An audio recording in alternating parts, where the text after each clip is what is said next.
প্রশ্ন, ভারতের প্রধানমন্ত্রীর নাম কি? উত্তর, নরেন্দ্র মোদী। পরের প্রশ্ন, ভারতের রাষ্ট্রপতির নাম কি? উত্তর, অমিত শাহ। পরের প্রশ্ন, ভারতের অর্থমন্ত্রীর নাম কি?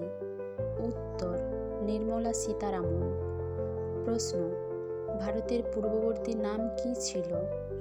উত্তর, জম্বুদ্বীপ। প্রশ্ন, ভারতে মোট কয়টি রাজ্য আছে? উত্তর, ভারতে মোট 28টি রাজ্য আছে। ভারতের কেন্দ্রশাসিত অঞ্চল কয়টি? উত্তর, ভারতের 8টি কেন্দ্রশাসিত অঞ্চল রয়েছে। প্রশ্ন, ভারতের সবচেয়ে বৃহত্তম রাজ্য কোনটি? উত্তর, রাজস্থান। প্রশ্ন, ভারতের সবচেয়ে জনসংখ্যার রাজ্য কোনটি? উত্তর, উত্তরপ্রদেশ। ভারতের সবচেয়ে বৃহত্তম বদ্বীপ কোনটি? উত্তর, সুন্দরবন ভারতের সবচেয়ে বৃহত্তম বদ্বীপ।